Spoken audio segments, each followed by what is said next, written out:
Shock and sadness tonight over the death of Hollywood icon Debbie Reynolds. On December 28, 2016, the legendary performer Debbie Reynolds died. Just one day after her daughter, the actress and writer Carrie Fisher. Carrie was the apple of her eye. Debbie had been charming audiences for over 6 decades. When she gave a performance, she did with her full heart and soul. After finding fame with Singing in the Rain, she became Hollywood's golden girl. Her joy was to entertain. That's what she loved to do.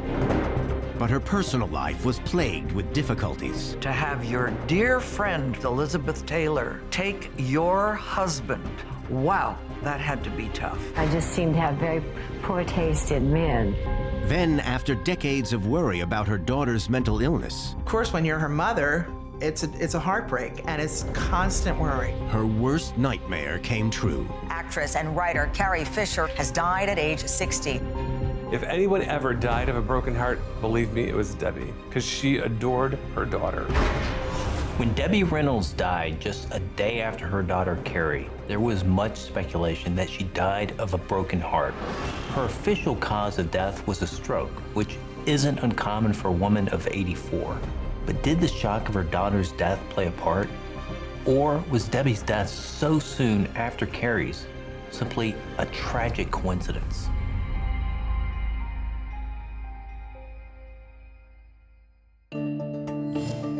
World-renowned medical examiner and forensic pathologist Dr. Michael Hunter has performed around 5,000 autopsies, collaborating closely with law enforcement and other forensic specialists. His pivotal role in investigating suspicious cases has revealed the truth behind mysterious deaths for over 20 years. I have access to a copy of Debbie's death certificate, reports of her medical history, and personal accounts from those who were close to her. Strokes occur as a result of either blockage or bursting of an artery, and there can be numerous causes, but grief alone isn't one of them. So my investigation needs to build up a picture of her overall health if I'm to understand how Debbie Reynolds died. January 25th, 2015, Shrine Auditorium, Los Angeles, 2 years before Debbie Reynolds' death. Debbie is about to be presented with a Screen Actors Guild Lifetime Achievement Award to celebrate her remarkable 67-year career in show business.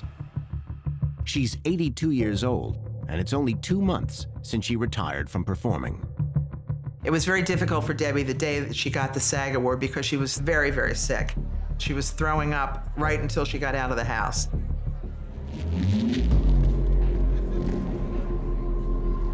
Debbie is unable to walk without assistance. She just, shouldn't be there. And Carrie said, "Mother, you don't have to go." She goes, "Of course I do." Any form of sickness in an elderly person should be treated with caution.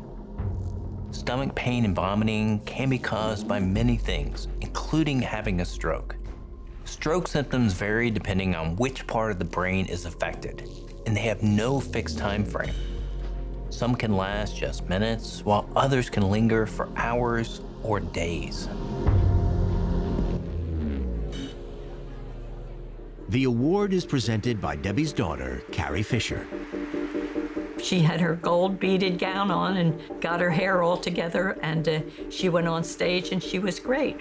But it wasn't the Debbie that I knew, because she usually was so much more energetic, and she just barely made it there. During her speech, at times Debbie appears a little disoriented. But to most people, she seems as smart and witty as ever. Despite the accounts of Debbie's vomiting, she was able to make it to the stage, collect her award, and make a speech. This wouldn't have been possible if she was having a stroke at this time. But I wonder if there's something else going on here. A lot of people never really understood Debbie's strength. Was she tired? Was she not feeling well? Yes, but you know what? You'd have never known it. I'm wondering, how much did Debbie's determination to carry on despite her illness say about her character? And how much did her character play a part in her health and ultimately her death? Debbie Reynolds was born Mary Frances Reynolds in El Paso, Texas, on April 1st, 1932. Her father was a carpenter on the railroad, and the family lived in a shack. Debbie and her folks were really poor. At the age of 7, she moved with her parents and brother to Burbank, California. Debbie was raised to believe there's no such word as can't, and there's no such word as quit. In 1948, at the age of 16, Debbie saw an ad for the Miss Burbank Beauty Contest. Each girl entering was given a blouse and a scarf. The thought of a blouse and a scarf was amazing to her. And then she wasn't going to go. And her parents said, no, you're going. You took the blouse and the scarf. You have to fulfill your obligation. She had this comic attitude, you know, and she could always do something funny. And so that's why she won the contest. Debbie was spotted by talent scouts who asked her to screen test for Warner Brothers. By 19, she was at MGM Studios, where she was picked to appear in Singing in the Rain with Gene Kelly and Donald O'Connor. She was given just 3 months to learn how to dance. So I was hysterical. I could never do this. I'll never learn all this, and I'll never be good enough. She said she was under the piano just crying, you know, so upset and depressed. And then came help from an unexpected source. A pair of legs walked by, and the leg spoke to me and said, Debbie, is that you? And Fred Astaire, of all people, who she adored, came over to say, what's wrong? I said, now get out from under the piano. What is the matter? I said, I can't learn it. And I was just sobbing. And he said, I'll show you. So he let me watch for about 2 hours, and I saw him get totally frustrated over not finding the right step at the right moment, and saw how difficult it was for the great Fred Astaire. So little Deb could just get over herself.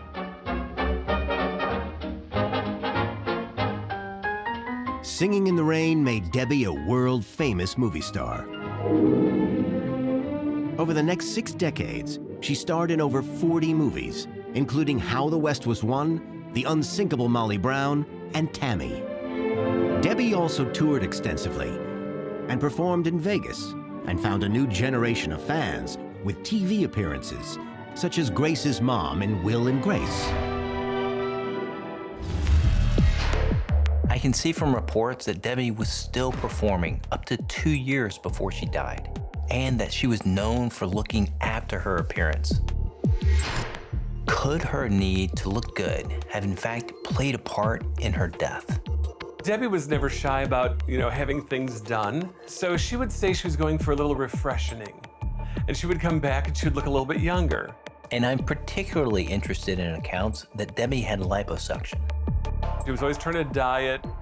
So she thought, oh, I'm sick of doing this. I'm just gonna get some liposuction. Debbie had difficulty with her stomach and nausea and back pain. And this was going on for a couple of years. And she's 78 or 79 getting liposuction.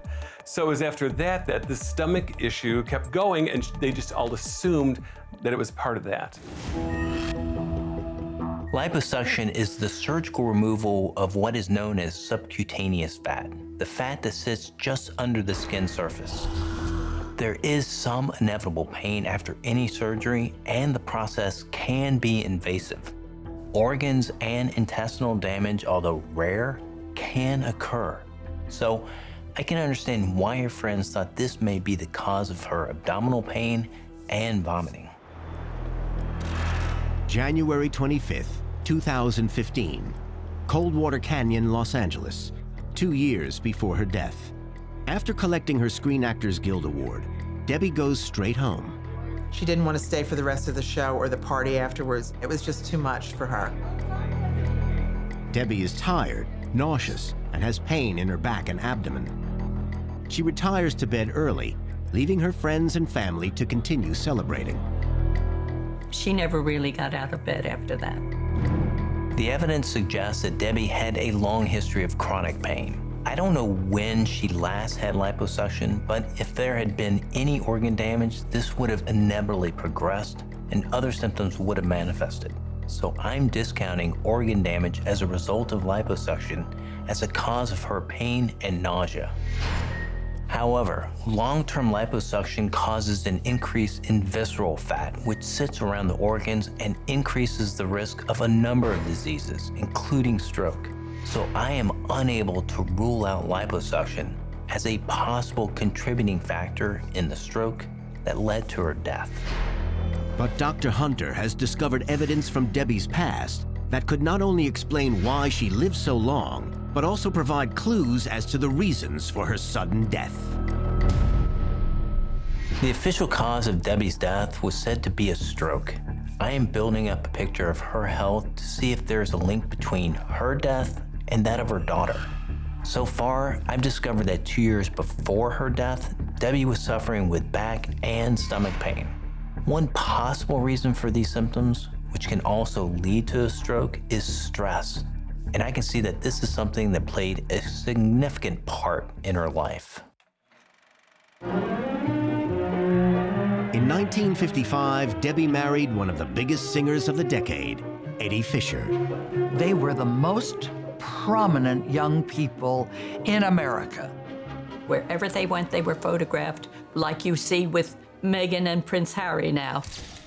They had 2 children, Carrie and Todd. But when Todd was only a few months old, Eddie left Debbie for her friend, Elizabeth Taylor.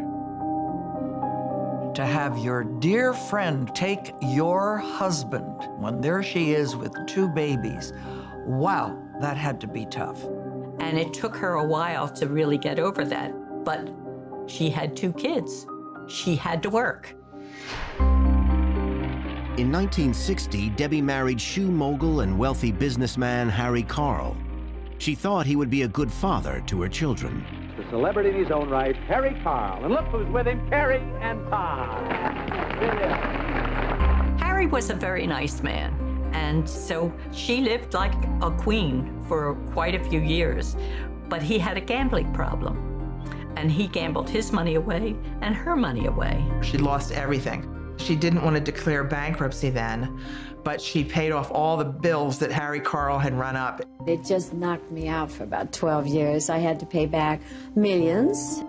The marriage ended in 1973. By now, the musical films that Debbie was famous for were out of fashion, and her film work was drying up. So she began branching out in Vegas and on Broadway. You know, after Harry Carl, everything was just horrible. There was no money, and even though you could never tell if you looked at her, she would internalize things because she really didn't want to bother other people. In 1984, Debbie got married for a 3rd time to real estate developer Richard Hamlet. She was really smitten with him. When they got married, she turned her money over to him.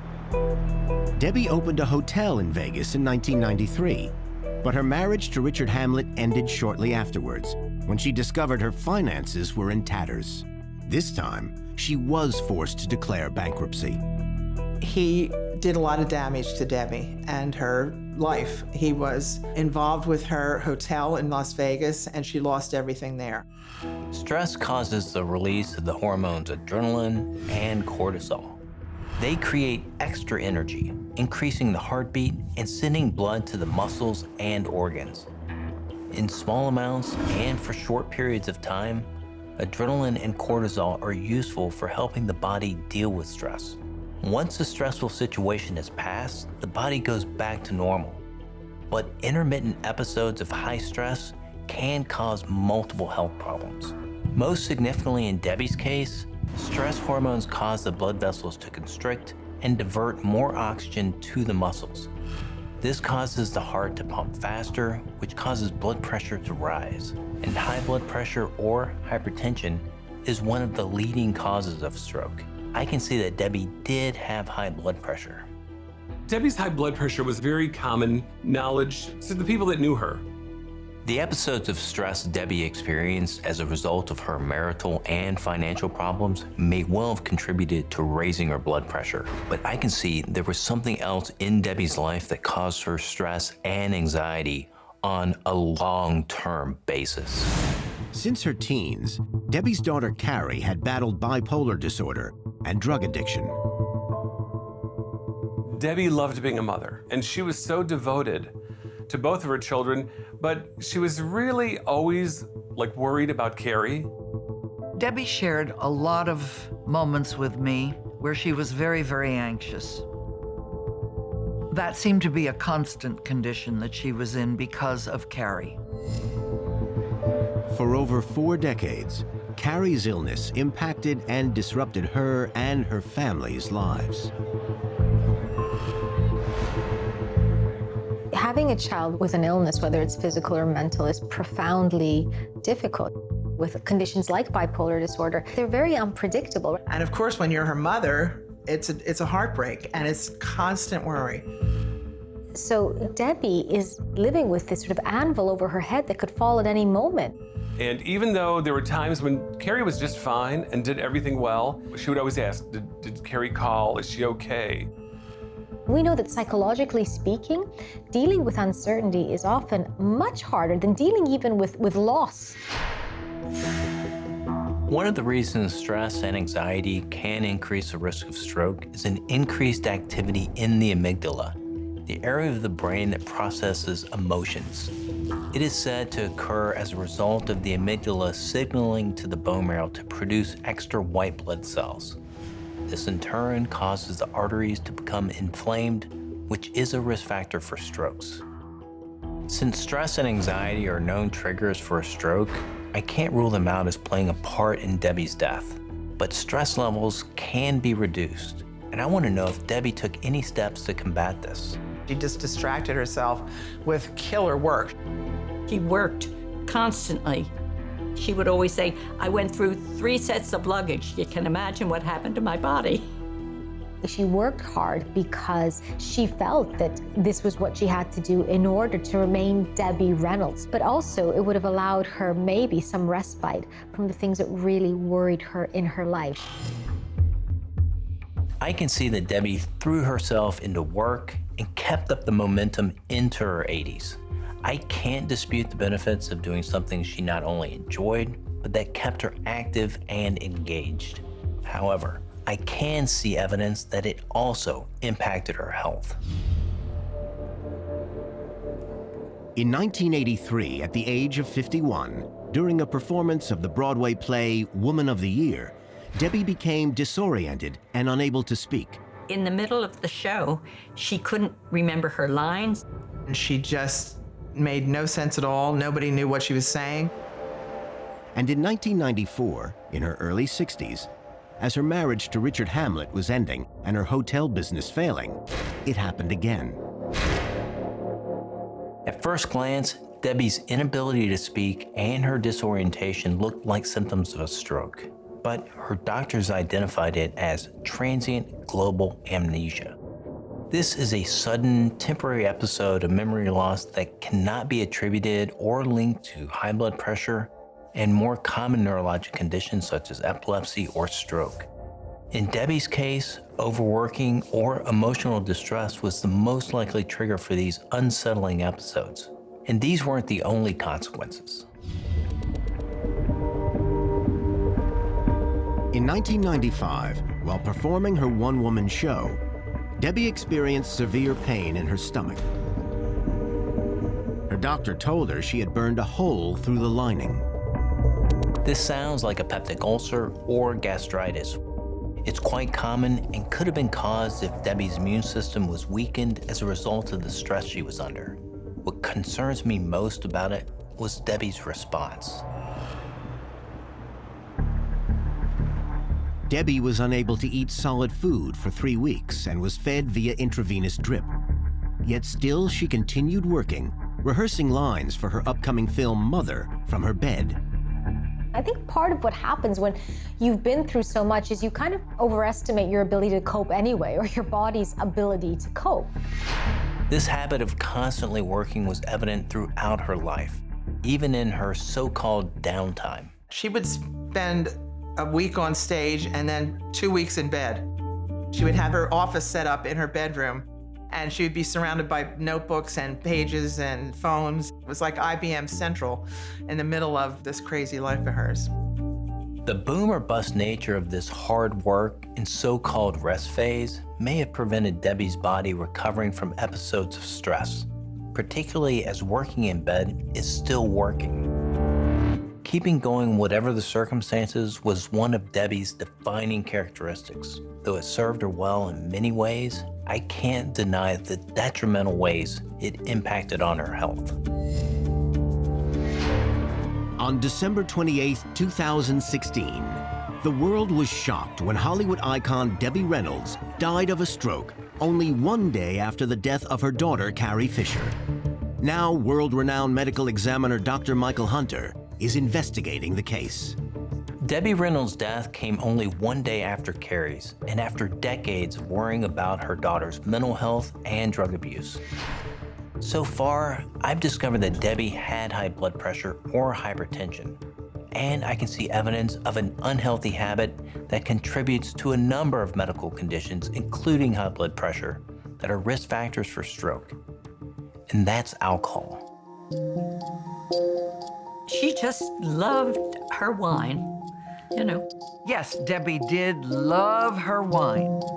Drinking alcohol, even in moderation, temporarily raises blood pressure, and regularly drinking too much alcohol can raise it to unhealthy levels. Although this link is well established, researchers are not yet able to explain why. Debbie didn't drink any alcohol until the age of 28.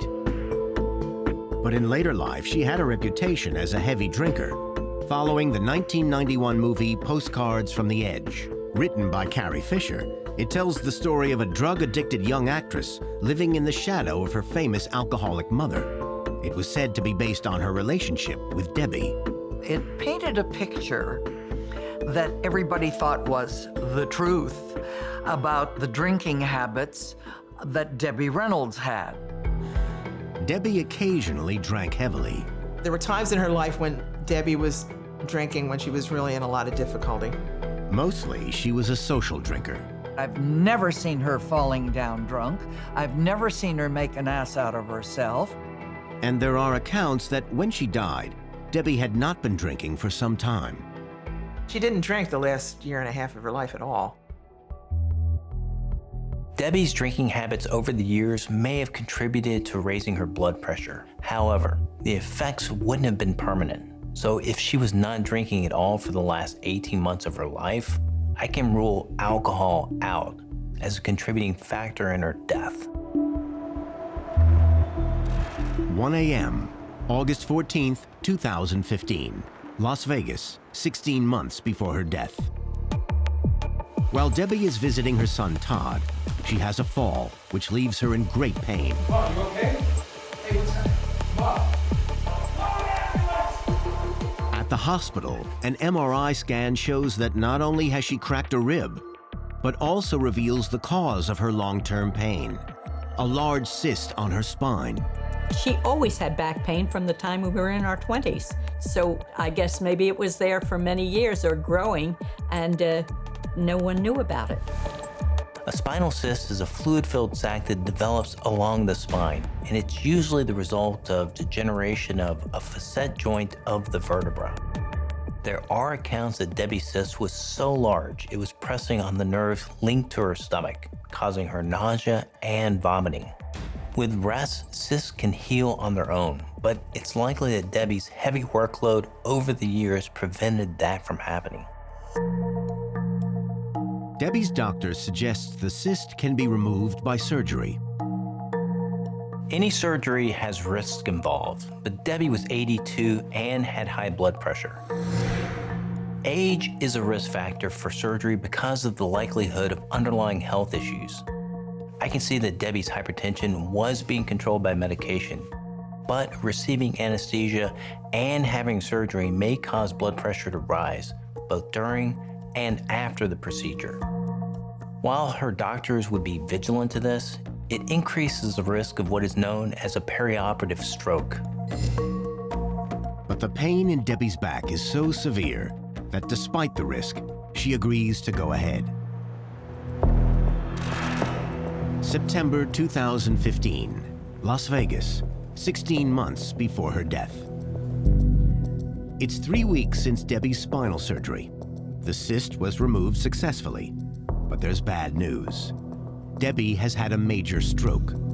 She was so bad that they asked us all to come up to say goodbye to her. It's most likely that Debbie had an ischemic stroke, which 87% of stroke victims experience. This occurs when a blockage from a blood clot forms in an artery leading to the brain. Blood clots can form when blood vessels are damaged by high blood pressure, high cholesterol, or hardening of the arteries, better known as atherosclerosis. When brain cells die during a stroke, faculties such as memory and muscle control can be lost.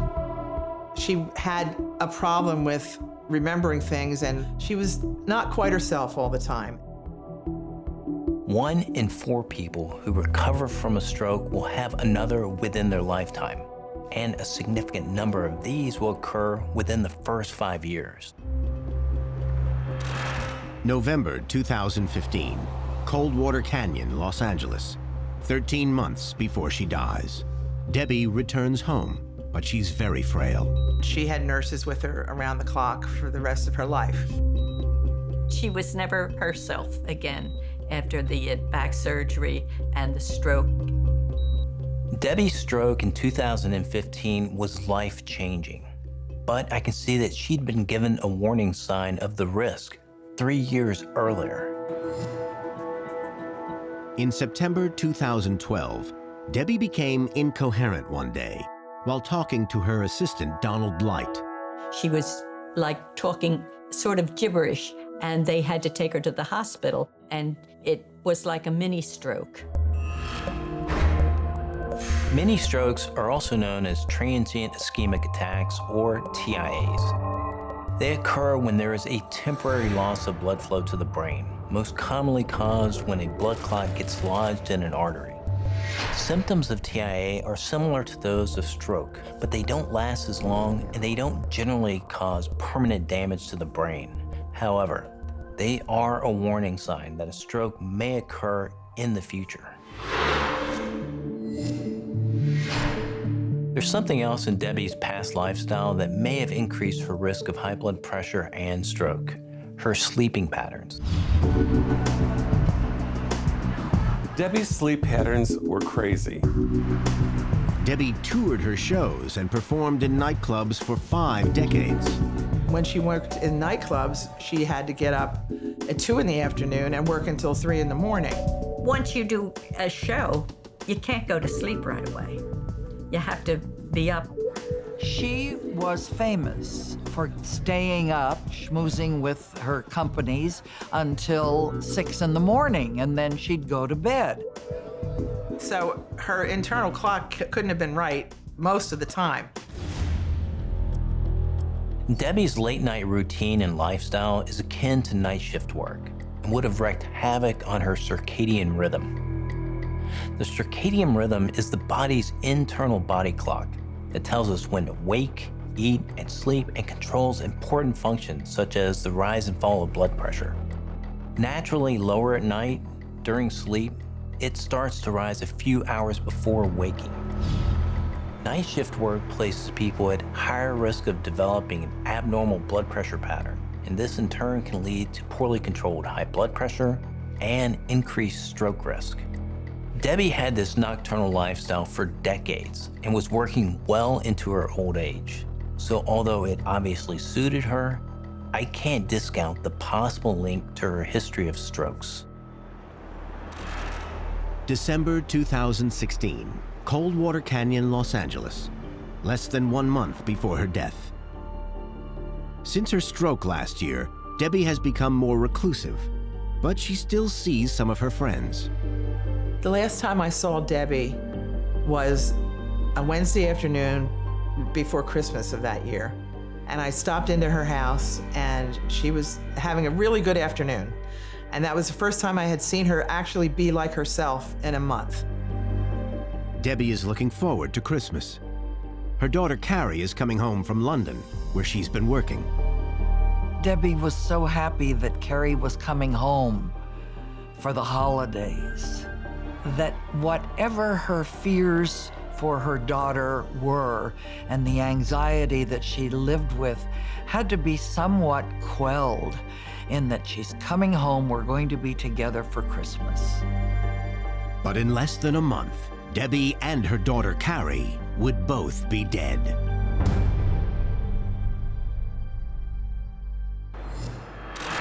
"12 p.m., December 23rd, 2016, 5 days before her death. Debbie is looking forward to her daughter coming home for the holidays. But Carrie becomes ill on her flight back from London. We have unresponsive passengers. So they're working on it right now. We should hopefully be on the deck in about 5. Now to breaking news about actress Carrie Fisher. She's hospitalized tonight. The news messages that we were all receiving about Carrie being in the hospital had us all kind of in shock. 7 p.m., December 23rd, UCLA Medical Center. Debbie visits Carrie, who has been placed in an induced coma. It kind of snapped Debbie back. She was really much more concerned about everybody. And when she went to the hospital, she was very alert and was very conscious of sitting with Carrie. Debbie gathers her family around her and says that they need to stay strong for Carrie's daughter, the actress Billie Lourd. She posts updates on Carrie's condition, but privately she knows the prognosis is poor. Because it didn't look like there was much hope for Carrie to recover from this. And so she had a few days to really absorb that. December 24th, 2016, Coldwater Canyon, 4 days before she dies. With Carrie still in the hospital, Debbie decides to go ahead with her annual Christmas Eve dinner at home. Even with all this that's going on, we're still going to have Christmas Eve, and it's going to be nice. I think it was the only way she knew how to proceed. You know, when you're going through hell, keep going. I think that's what she did. She kept going. I think that helped her feel like she was kind of directing this narrative, this story, and it was going to have the, you know, the ending that she hoped for. December 25th, 2016, 3 days before her death. Debbie speaks to her friend Dorian on the phone. The last time Debbie talked to me was on Christmas Day of 2016. She called me to do a press release about Carrie's condition. And I'm gonna get upset here. As soon as I heard her voice on the phone, I started to cry. And she said to me, "We have to be strong for Todd and Billy."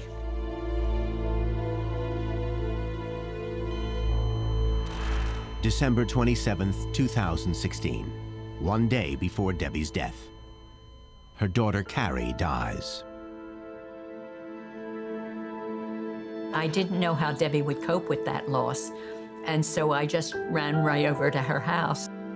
And I was with her from about noon till about 6 o'clock at night. And I'm driving home, and I thought, she's not going to last too long. In some ways, I hate to say this, but I was sort of relieved that Carrie was not going to be an ongoing, painful struggle for Debbie.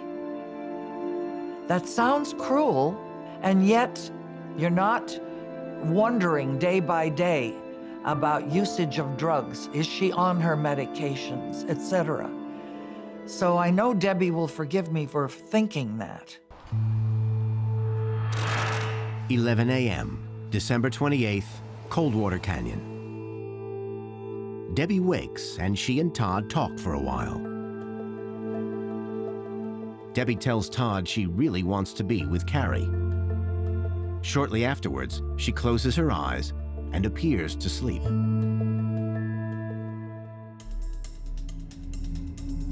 Todd notices a small droop in Debbie's lip. This is one of the most obvious facial signs of a stroke. Because strokes often only affect the muscles on one side of the body, this droop usually occurs on only one side of the face. Debbie's assistant Donald calls for the doctor. A flashlight reveals that Debbie's pupils are fixed and dilated. Fixed and dilated pupils are an indication of pressure within the skull. Around 1:15 p.m., an ambulance takes Debbie to the hospital. Breaking news from Los Angeles. Hollywood icon Debbie Reynolds was in the hospital tonight. I thought, oh my God, just how could this be? I knew it was the end because I knew she couldn't survive anything else. 1:45 p.m., Cedars-Sinai Medical Center, Los Angeles. As Debbie arrives at the emergency room, she's put on limited life support.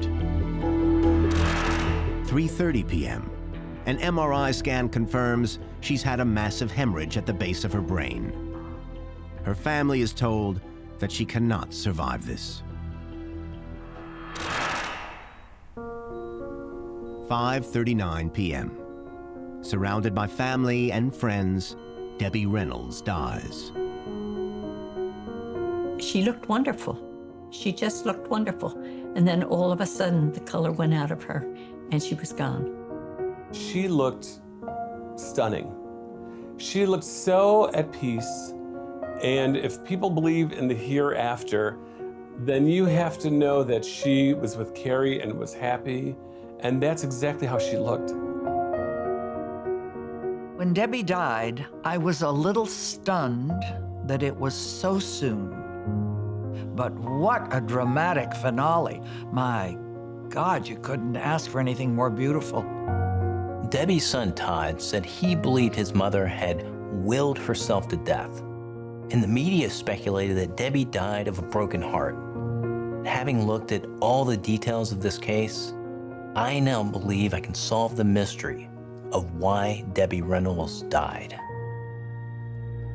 I always say Debbie was cleared for takeoff when she died, and Carrie just printed out her boarding pass because it was like the last shock that she had. Debbie's son Todd stated he believed his mother had willed herself to death. I think there is something about letting go and letting nature, your body, just take its course. And I think for Debbie, she very much probably willed herself to be around and make sure Carrie was okay right until the end. So when she left, I think it just felt natural that she could finally rest as well. Dying is a physiologically real event that occurs because of biological changes in the body. But there is evidence that links an increased risk of death by either heart attack or stroke in the month immediately following the death of a loved one. As Debbie was in poor health at the time of Carrie's death, this made her own risk of death within this grief window much higher.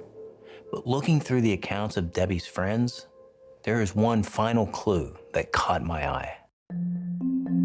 Following Debbie's final phone call with her daughter Carrie, she had a premonition. Debbie had just gotten off the phone with Carrie, and Carrie was in London. And then after a few minutes, she kind of had this weird look. And she said, Carrie's plane is going to crash. It's like, Debbie, don't say this. She'll be here at noon, She goes, I know. She goes, I just have this really weird feeling. I think this premonition comes from a couple of places.